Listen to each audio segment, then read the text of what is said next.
السلام علیکم اسٹوڈنٹس، آج ہم آپ کے سامنے علامہ اقبال اوپن یونیورسٹی کا کورس کوڈ 343 یعنی اسلامیات اختیاری کا جو کورس ہے اس کا کرنٹ سالوڈ پیپر لے کر آئے ہیں، یعنی موجودہ پیپر 2020 کا جو ابھی ہوا ہے وہ ہم نے حل کیا ہے اور آپ کے لیے ہم وہ لے کر آئے ہیں تاکہ آپ کی بہتر رہنمائی کر سکیں۔ اگر آپ کو ہماری ویڈیو پسند آئے تو اسے لائک کریے گا، ہمارے چینل کو سبسکرائب کریے گا، ہماری اس ویڈیو کو دوسروں تک ضرور شیئر کریے گا۔ اسٹوڈنٹس، ہماری ویب سائٹ ہے raise4success.blogspot.com۔ یہاں پر نہ صرف علامہ اقبال اوپن یونیورسٹی بلکہ ورچوئل یونیورسٹی کے بچوں کے لیے بھی بہتر سروسز فری مہیا کی جاتی ہیں، جیسے پاس پیپرز، کرنٹ پیپرز ہم جو ہیں ڈیلی اپڈیٹ کر رہے ہیں۔ ہم پیڈ سروسز بھی پرووائڈ کرتے ہیں جیسے assignments, theses, lesson plan, P D F میں اسائنمنٹس بھی ہم دیتے ہیں، ہینڈ ریٹن اسائنمنٹس بھی دیتے ہیں علامہ اقبال اوپن یونیورسٹی کے اسٹوڈنٹس کو۔ اگر کوئی بچہ پیپر میں کسی طرح کی کوئی ہیلپ چاہتا ہے وہ بھی جو ہے ہم اسٹوڈنٹس کو پرووائڈ کرتے ہیں۔ تو ہماری اس جو ہے ویڈیو کو آپ نے کمپلیٹ دیکھنا ہے، آپ نے یہ سمجھنا ہے کہ بہترین طریقے سے کس طرح آپ اختیاری کا پیپر پاس کر سکتے ہیں۔ تو چلتے ہیں ہم کرنٹ پیپر دیکھنے کے کرنٹ پیپر اس دفعہ کیا آیا ہے۔ کرنٹ پیپر انٹرمیڈیٹ جو ہے ہماری وہ سطح ہے، اس کے بعد پرچہ ہمارا 4-3 کا تھا، یعنی اسلامیات اختیاری کا کورس کوڈ ہے ہمارا، اس کے بعد 3 گھنٹے کا وقت تھا، اور سیمسٹر یہ آپ دیکھ سکتے ہیں آپ کے سامنے ہیں، کیونکہ آپ نے جب بھی دیکھنا ہے کرنٹ پیپر تو یہ ضرور دیکھا کریں کہ سیمسٹر یہ والا تھا کہ نہیں تھا۔ کل نمبر 100 کا پیپر تھا اور 40 نمبر والا اسٹوڈنٹ پاس ہے، جس کے نمبر پیپر میں 40 آ جاتے ہیں۔ نوٹ آپ نے دیکھا ہے اوپر کیا لکھا ہوا ہے، کوئی سے 5 سوالات آپ نے کرنے ہیں، جبکہ آپ کو 8 سوال دیے گئے ہیں، آپ نے ان میں سے کوئی سے بھی 5 کرنے ہیں۔ ہم اپنی ویڈیو میں آج آپ کو یہی چیز بتانے لگے ہیں کہ وہ سوال ہم حل کر کے آپ کو بتائیں گے جو پچھلے 5 سالوں سے مسلسل ریپیٹ ہو رہے ہیں، وہی سوال اب بھی چل رہے ہیں۔ تو وہ سوالوں کے جو جوابات آپ لکھنے ہیں وہ ہم آپ کو ڈیلی ویڈیوز میں بتائیں گے کہ کس طرح آپ نے یہ سوالات کے جوابات کو حل کرنا ہے تاکہ آپ کے بہترین نمبر آئیں پیپر میں۔ اب چلتے ہیں ہم آج کے سوال کی طرف جو ہم اپنی ویڈیو میں لے کے آئے ہیں۔ رذائل اخلاق سے کیا مراد ہے؟ چند رذائل اخلاق، ان کی برائی اور چھٹکارا حاصل کرنے کی تدابیر تحریر کریں۔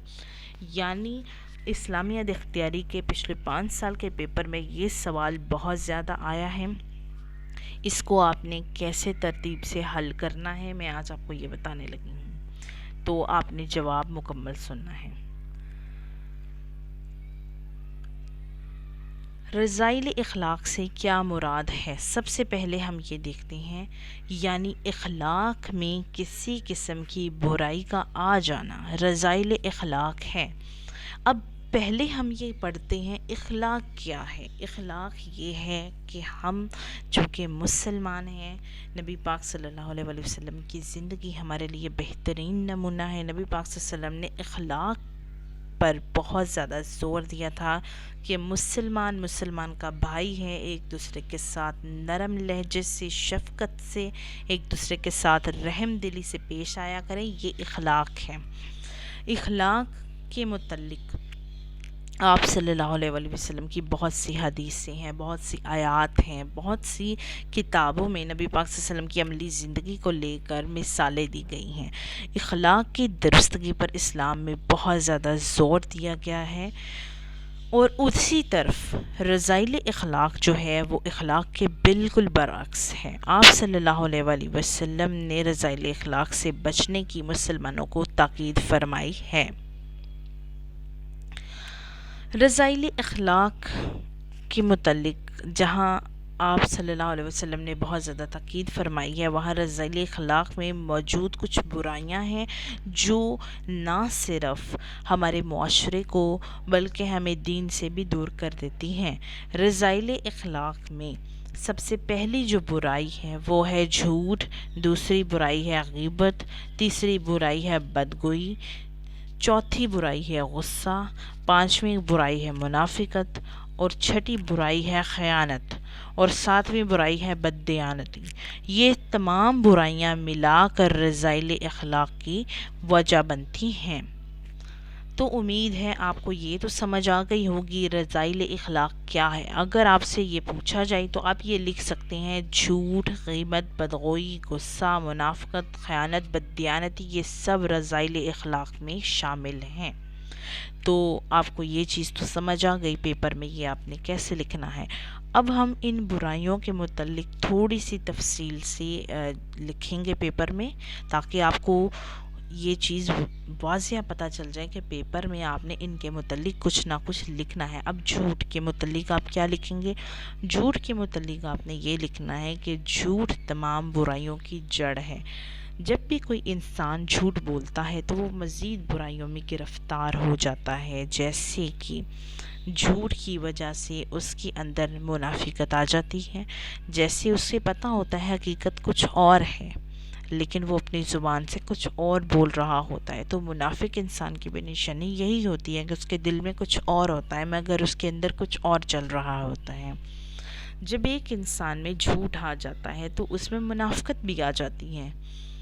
جب اس میں منافقت آ جاتی ہے تو اس میں غیبت بھی آ جاتی ہے۔ غیبت کیسے آتی ہے؟ جیسے ایک انسان نے جھوٹ بولا، اس کے دل میں کچھ اور تھا، اس کی زبان پہ کچھ اور تھا، تو جھوٹ تو بول ہی لیا لیکن ساتھ ہی ساتھ وہ منافق بھی ہو گیا۔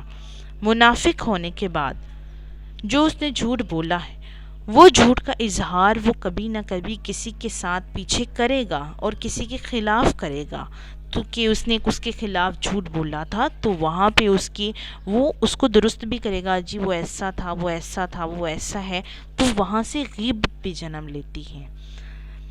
یہاں سے یہ تین برائیاں ایک جھوٹ بولنے کی وجہ سے جنم لے گئیں۔ منافقت اور غیبت اور جھوٹ یہ تینوں رذائل اخلاق کی مین برائیاں ہیں۔ جب ایک انسان میں غیبت آ گئی، منافقت آ گئی، اس میں جھوٹ بولنے کی عادت جو ہے وہ پکی ہو جاتی ہے، یعنی اس انسان میں چوتھی جو برائی جنم لے گی وہ بددیانتی لے گی، کیونکہ بددیانتی اس میں رہی ہی نہیں، کیونکہ اس میں برائی یہ والی جنم لینے شروع کر دے گی کہ وہ بددیانت ہو جائے گا، اس میں ایمانداری اس میں ختم ہو جاتی ہے، اس میں کم ہو جاتی ہے، کیونکہ وہ دن بدن جھوٹ جتنا زیادہ بولے گا وہ اتنا ہی زیادہ منافقت کی طرف راغب ہوگا، اس میں غیبت کی عادت پکی ہو جائے گی، اور اس میں جو ایمانداری ایک ہوتی ہے انسان میں وہ کم ہوتی جائے گی اور وہ بددیانتی کی شکل اختیار کر لے گی۔ جب ایسی بیماریوں کا یا ایسی برائیوں کا دوسروں کو پتہ چلے گا آپ میں ہے تو وہ آپ کے ساتھ بددیانتی سے بدگوئی کریں گے، بدسلوکی سے پیش آئیں گے، تو آپ کو کیا آئے گا؟ غصہ آئے گا۔ جب وہ آپ کے ساتھ بدگوئی کریں گے، آپ ان کے ساتھ بدگوئی کریں گے، تو یہ ہو گئی آپ کی پانچویں برائی جو آپ میں جنم لے گی، وہ ہوگی بدگوئی۔ یعنی آپ اس طرح بھی لکھ سکتے ہیں جھوٹ بیماریوں کی وجہ ہے، جھوٹا انسان آٹومیٹکلی منافق بھی ہو جاتا ہے، کیونکہ جھوٹ منہ پہ اور دل میں کچھ اور ہوتا ہے، تو وہ منافق ہو گیا۔ جب منافق بندے میں یہ برائی آ گئی تو آہستہ آہستہ اس میں غیبت بھی آ جاتی ہے۔ غیبت کس طرح آتی ہے؟ جب اسے پتہ ہے حقیقت کیا ہے اور کیا نہیں ہے، تو وہ پیچھے کسی کے ساتھ کبھی نہ کبھی تذکرہ کرے گا، تو وہاں سے غیبت جنم لے لے گی۔ جب غیبت آ جائے گی، یہ تین برائیاں آ جائیں گی، تو انسان میں ایمانداری ختم ہونی شروع ہو جائے گی اور وہ بددیانتی کی طرف راغب ہو جائے گا۔ جب بددیانتی ہوگی تو بدگوئی اس طرح آئے گی جب وہ کسی کے ساتھ ناحق کرے گا، منافقت کرے گا، جھوٹ بولے گا، غیبت کرے گا، تو کبھی نہ کبھی انسان جو ہے وہ کسی کے سامنے کوئی نہ کوئی بات ہو جاتی ہے، نکل جاتی ہے، تو وہ اپنے جھوٹ پہ پردہ ڈالنے کے لیے مزید جھوٹ بولے گا، ٹھیک ہے، اور اسے اسی وقت غصہ بھی آئے گا کہ اس نے میرے خلاف ایسی بات کی ہے اب میرے سامنے، تو وہاں پر غصہ بھی ہوگا، وہاں پر بدگوئی بھی ہو جائے گی، یعنی اخلاق خراب ہو جائے گا۔ امانت میں خیانت، جب انسان اتنی برائیاں کر چکا ہے تو کیا سوال یہ پیدا ہوتا ہے کہ اب خیانت نہیں کرے گا؟ جب اتنی برائیوں نے جنم لے لیا ہے، اس کے اندر اس کے اخلاق میں اتنی کمی آ چکی ہے، تو کہیں نہ کہیں وہ خیانت بھی ضرور کرے گا۔ یہ ہو گیا رذائل اخلاق سے کیا مراد ہے۔ رذائل اخلاق میں جو برائیاں تھیں وہ کس طرح اور کیسے جنم لیتی ہیں ہم نے آپ کو یہ بتا دیا۔ اب قرآن اور حدیث کے متعلق تھوڑی سی اس کی وضاحت میں آپ کو دوں گی۔ قرآن مجید میں بہت سے واقعات ہیں جھوٹ کے متعلق، بدگوئی کے متعلق، منافقت، خیانت، غصہ، غیبت، بددیانتی، لیکن ایک میں بتاؤں گی، آپ صلی اللہ علیہ وسلم نے ارشاد فرمایا تھا جو انسان رذائل اخلاق یعنی یہ بدگوئی، برے سلوک وغیرہ کرتا ہے اپنے مسلمان بھائی کے ساتھ، وہ ہم میں سے نہیں ہے۔ مسلمان ہونے کے ناطے چاہیے صبر سے جو ہے ہم اپنے قدم اٹھائیں، صبر جو ہے وہ بہت زیادہ ضروری ہے۔ جھوٹ کے متعلق آپ نے فرمایا جو جھوٹا ہے وہ ہم میں سے نہیں ہے، یا جھوٹ بولنے والے انسان سے فرشتے بہت زیادہ دور ہو جاتے ہیں۔ اس کی وجہ یہ ہوتی ہے کہ جس طرح انسان میں اچھائی کی خوشبو ہوتی ہے اسی طرح برائی کی خوشبو بھی ہوتی ہے۔ اگر انسان جھوٹ بولتا جاتا ہے تو فرشتے اس سے اتنے دور ہوتے جاتے ہیں۔ منافقت کے متعلق یہ ہے کہ جو انسان منافقت کرتا ہے وہ ذلیل و رسوا ہو جاتا ہے، یہ بھی قرآن پاک میں ہے۔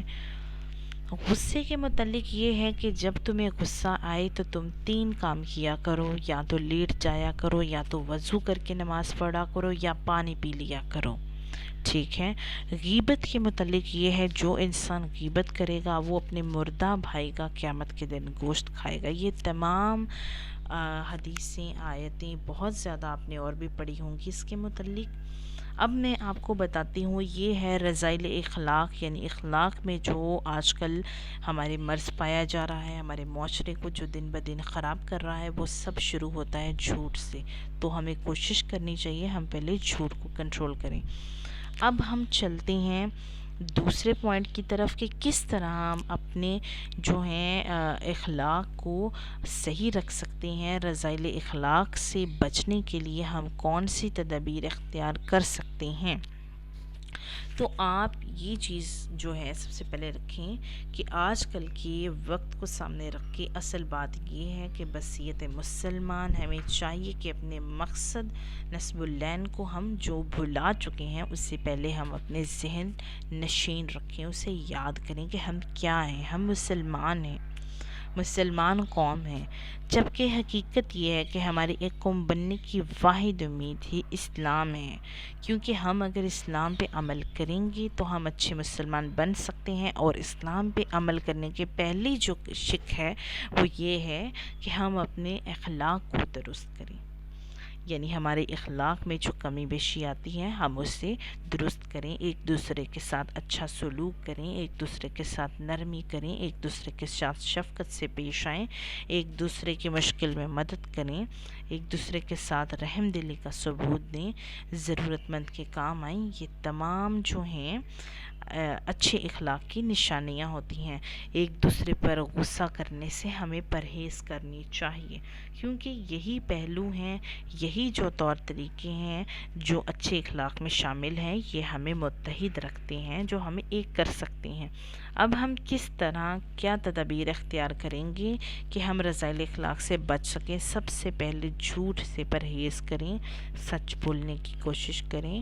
جھوٹ جو ہوتا ہے یہ ہمیں برائیوں کی طرف راغب تو کرتا ہے، یہ ہمیں فی الوقت آنے والے مشکل سے بچا تو لیتا ہے، مگر وہ مشکل ہم سے تھوڑی سی دور رہ جاتی ہے، مطلب ہم جس چیز سے ڈرتے ہیں وہ ضرور ہوتی ہے۔ اس وجہ سے سچ بیان کر دینا چاہیے وقت پہ، اس سے انسان بہت سی برائیوں سے بچ جاتا ہے۔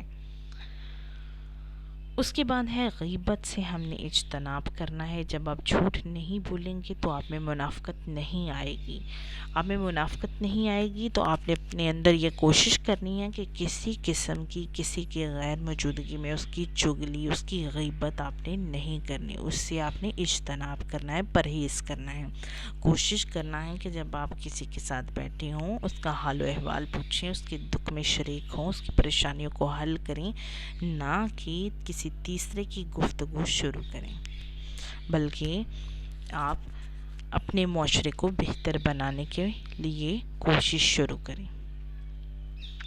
امانت میں خیانت نہ کریں۔ اگر کوئی فرد آپ کو کسی قسم کی چیز دے کے جاتا ہے تو وہ آپ آپ کے پاس امانت ہے اس میں اپنے خیانت نہیں کرنی. یہ ایک انسان کی ایمانداری کو ظاہر کرتی ہے کہ ایک انسان کتنا ایماندار ہے، کہ کیا وہ کسی کے اندر جو ایمانداری ہے یا کوئی کسی کو کوئی چیز دے کر گیا ہے، اس کی وہ امانت ہے آپ کے پاس ہے، اس میں ایمانداری کرتا ہے، خیانت کرتا ہے، کیا کرتا ہے. یہ چیز آپ کے اندر موجود جتنا اسلام ہے، جتنا ایمان ہے، اس کو ظاہر کرتی ہے.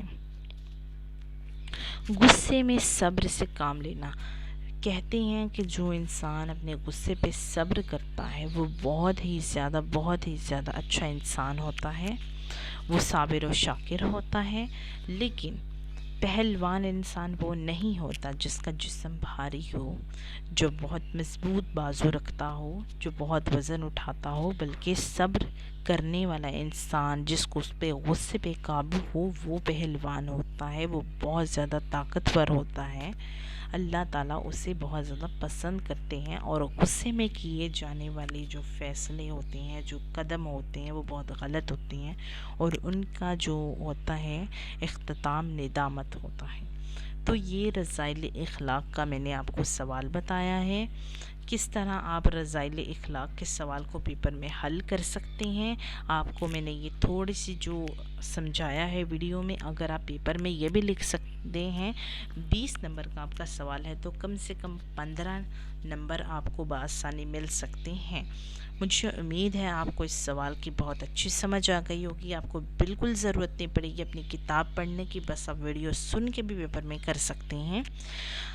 آپ کا بہت شکریہ، آپ نے میری ویڈیو کو کمپلیٹ دیکھا ہے. اسٹوڈنٹس، میں آپ لوگوں سے یہ بات کہنا چاہوں گی، ہم علامہ اقبال اوپن یونیورسٹی کی وہ طلبہ و طالبات جو اپنی اسائنمنٹس نہیں بنا سکتے، جنہیں اپنی اسائنمنٹ بنانے میں کسی قسم کی دشواری کا سامنا ہے، کوئی پریشانی کا سامنا کرنا پڑتا ہے، یا مشکلات پیش آتی ہیں، یا کسی بھی مصروفیت کی وجہ سے وہ اپنی اسائنمنٹ نہیں بنا سکتے، اپنا کوئی بھی موجودہ کام نہیں کر سکتے، جیسا کہ وہ اسائنمنٹ نہیں بنا سکتے، تو وہ ہم سے رابطہ کر سکتے ہیں. ہم میٹرک کی، ایف اے کی، بی اے کی، ماسٹر لیول کی اسائنمنٹس بآسانی تیار کرتے ہیں، پی ڈی ایف فارم میں بھی، اور ہاتھ سے لکھی ہوئی مشقیں بھی تیار کر کے اسٹوڈنٹس کو فروخت کرتے ہیں.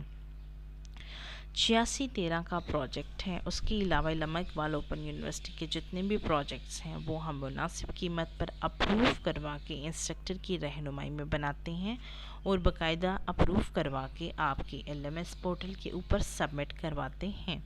ہمارا کام بالکل مختلف ہوتا ہے، کسی قسم کی کوئی نقل، کوئی کاپی، کوئی فراڈ نہیں ہوتا. لیسن پلان مکمل رجسٹرڈ ہم آپ کو پرووائڈ کرتے ہیں، اور نمبروں کی مکمل گارنٹی کے ساتھ ہمارا کام کیا جاتا ہے. تو جو اسٹوڈنٹ ہم سے کام کروانا چاہتے ہیں، ہمارا رابطہ نمبر ڈسکرپشن میں اویلیبل ہے. ہماری website Race for Success ہے، وہاں پر تمام طلبہ و طالبات کو ایڈمیشن کے متعلق رول نمبر سلپ، کتابیں اور assignments, current papers, past papers سب کے حل موجود ہیں، یا وقت کے ساتھ ساتھ مزید ہم اپلوڈ کر رہے ہیں. تو آپ ہماری ویب سائٹ پہ ضرور وزٹ کیجیے گا. اللہ حافظ، ہمیں اپنی دعاؤں میں یاد رکھیے گا.